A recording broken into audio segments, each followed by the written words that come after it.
The Roland MC707 is my favorite piece of expensive electronic music gear. Today I'm going to tell you why right after I shout out today's patron, and that shout out goes to Andrew McKenzie. Thank you so very much for the support. Let's get started. So, while here at Freebeat, I typically try to cover budget, or at least more budget-oriented pieces of electronic music gear. Every once in a while, I do feature a more expensive piece of gear, and I actually own quite a few pieces of expensive electronic music gear. But in owning the MC707 for just under about a year now, by the way, this was sent to me by an anonymous friend of the channel, but again, a huge thank you to the person who sent me this. You know who you are. After spending just under a year with this thing, I have come to the conclusion that it is by far and away my favorite piece of expensive music gear. And it's not even really close, to be honest. And it honestly comes down to just a few factors. By the way, for this video, I'm going to be mostly just using the project that I came up with in the latest episode of Sunday Sessions. So if you haven't seen that one yet, you can give it a watch or listen and hear me build up this little number.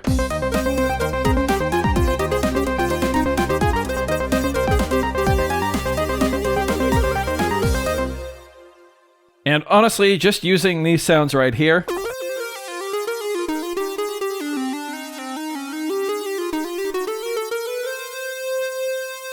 is going to lead me into my first reason why I think this is my favorite piece of electronic music gear. And that's simply, the sounds are incredible. Now, I'm a huge synthwave fan, so I just love Roland's sounds. I think they've got some of the most classic synthwave sounds out there, but all the sounds in this thing are really good. The presets are awesome, and you can actually go in and edit any synth engine. I mean, these parameters are pretty crazy. You can get really in-depth. Of course, it's actually compatible with the Roland Cloud stuff. I don't really mess with that. Everything I need is on here. But yeah, I mean, look at all of this. This is just for one oscillator. It's crazy. It's also a sampler, so you can either sample directly into it or load your own samples in or loop on it. And there's just as much flexibility with those as there is with the onboard synth engines. But yeah, this thing just sounds excellent. Those Roland tones, in my opinion, are just pretty much perfect. The second reason that it's my favorite piece of expensive gear is because of the I/O. So you'll see starting over here, we've got a headphones jack. You can actually route the metronome just to the headphones, which is very, very handy for live performance. That's what I did for Sunday Sessions, and that's what I did in my latest Freebeat Live concert, Freebeat Live 2025. You can check that out as well. I based most of the show around the MC707 with a bunch of MIDI controllers connected. But then we've got your standard mix output here, so just stereo pair, left and right out. Then you have an assignable output, which can be pretty much any sounds that you want. You get another pair there, so left and right. You know, that's pretty cool, in addition to a headphone jack. But coming down here, you'll see we get a left and right send and a left and right return. And what's neat here is, yes, you can actually use these for a send effect. So you could plug in something like the polyend mess and send 2 lines out to it and then send a return channel. However, you can actually also use these as additional inputs and outputs. So you could use the send jacks here as an additional pair of assignable outs. So you could have 6 outputs in addition to the headphone jack. And you can actually use the return jacks here as inputs. And if we come down even further, you'll see there's also a dedicated pair of inputs. So you can have, in total, 1 headphone jack, stereo, 6 outputs, and 4 inputs. Or 3 stereo pairs for outputs and 2 stereo pairs for inputs. That is pretty wild. That is a good amount of I/O. I mean, you'd expect it in a professional device like this, but you'd be surprised at how many pieces of gear in this price range, which, by the way, it looks like it's around $1,000 or so. Still, I have found some places selling it for $1,100, some places selling it for like $950, and it actually looks like this might be getting phased out, so I don't know if we're getting something new or if it's just going away. But yeah, keep your eyes on one of these if you want one. The used market looks like the price is sitting between $500 and $600 US, which is incredible. But yeah, this I/O here is just stupid good. I love it. And then sliding further down, we have an SD card slot, and that's the easiest way to load in samples in my opinion. And then you also get a 5-pin MIDI in jack and 2 5-pin out jacks, which is also really cool if you want this to be kind of like the MIDI hub for your setup. And then just Type B for USB, which is fine. It's pretty much the standard. But yeah, the main reason I like it is for these inputs and outputs right here, just extremely good I/O. Another reason I love this piece of gear so much is because of how it handles scenes and clips, specifically instruments in clips. So you'll see over here we've got this grid, and it kind of looks like Ableton Live. You've got 8 different tracks, each of course with their onboard control. We'll get into that in just a minute. Each track can have up to 16 patterns within them, and each pattern can be up to 128 steps long, so 8 bars instead of the typical 64, which is cool. Another reason I love it, allows you to fit just more music into a project, and you can arrange those patterns as you see fit and actually save them as scenes, and you get different banks of scenes, and each bank contains up to 16, and you can program them into a song mode so they, chain into each other. It's really cool. But in the individual clips, you can actually have multiple instruments, and you can have them change automatically depending on what clip you're in. So let's start a new instrument down here. Let's go to track 8. We'll do a tone track, okay? Now before we pick a sound for this track, we can hold shift and hit the select button, and now we get to our track settings, and we can see that the screen is displaying sound source. It's set to track. I can set it to clip. And now, we've got our basic blank synth preset here, but specifically on this clip, I can go sound, and let's pick something here. Sure, we'll pick this poly key sound here, mini growl, hit enter. Okay, so now that clip has that sound on it. If we go down to a new clip and hit create, and then actually select that clip, you can hear we're back to that default sound. Let's go and put a lead sound on this. How about that?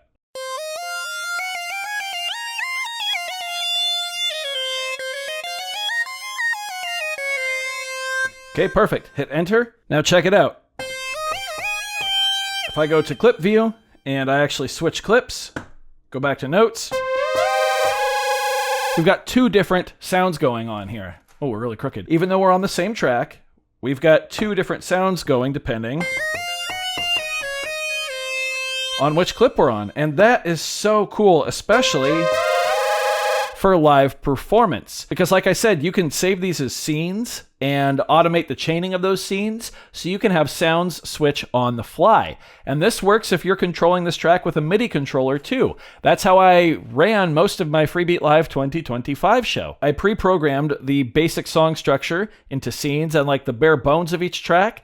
And then I'd be like, okay, at this clip, I need my keyboard to be an organ or something like that. And then as soon as it goes to the next clip, I need it to switch to a lead or to a bass. It's so freeing to be able to look at each of your individual clips as their own sound, rather than just being stuck to 8 tracks, because otherwise you'd feel pretty limited, I think. So yes, the way it handles those clips and the sound switching between them is a huge plus, and it's just such a fantastic feature, and I wish more devices would let you do it. My next reason I love the MC707 so much is because of the onboard control.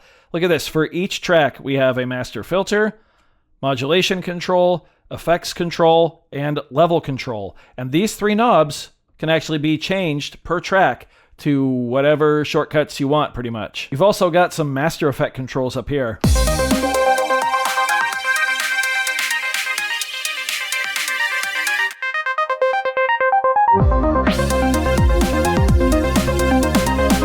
Obviously, I'm a bit rusty using that section. So yes, the onboard controls are great for performing. The scatter effects are also great for performing.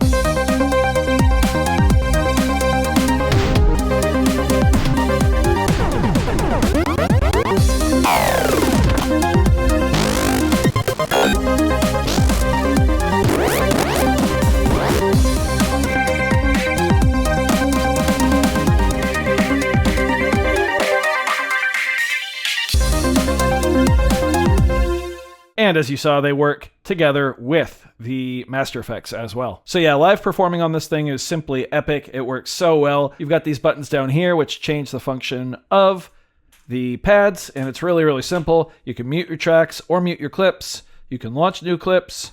You can just control your notes on your tracks. If you've got a polyphonic track, you can trigger chords, and then you've got the scatter effects. Really quite simple. And that last word there, simple, ties into my absolute favorite thing about the 707, and that's that the 707 does not feel like it was meant to be a super crazy expensive groovebox.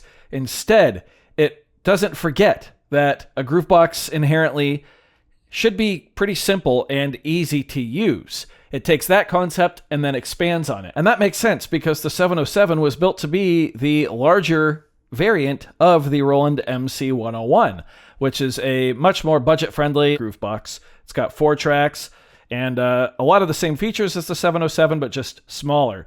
So rather than designing something that was intended to be huge and expensive, from the ground up, instead, it feels like Roland understood that this needed to be an easy-to-use groovebox first, and then built it up from there into something that looks like this. At the heart of it, you really do just have your 8 tracks with their individual control. You've got your step sequencer buttons, and then you've got your note buttons. Then you've got play, record, quantize, switching your projects. The arrow keys make navigating the screen really nice. The fact that you always know what these knobs are going to do up here is awesome. Everything is clearly labeled. It's not like the MPC or the Deluge where you can find yourself lost and unable to lay down just a basic beat if you want. There's always an easy way out here on the MC707. There's always an easy way forward on the MC707, which I really appreciate, and it has just made this thing so much more enjoyable than anything else that I've ever used in the $1,000 and up category. So there you have it. That's why I love the Roland MC707 so much. That's why it's, like I said, far and away my favorite expensive piece of electronic music gear. I'm not going to feature it on the channel all the time, but it will definitely make an appearance, every now and then. And I would imagine that this will continue to be a pretty big component of my live shows, unless something else comes around that can do the sound switching like this thing can. It's just a monster for live performance, and it's so much fun to use. I love this thing. I do hope you found this video informative or at least entertaining. If you did, be sure to leave a like on it. If not, you can always leave a dislike. That's okay too. Doesn't hurt my feelings, just makes me try that much harder next time. Either way, be sure to hit that subscribe button, ring that notification bell. Thank you all so very much for being here. Thanks for watching. We'll see you next time. Bye.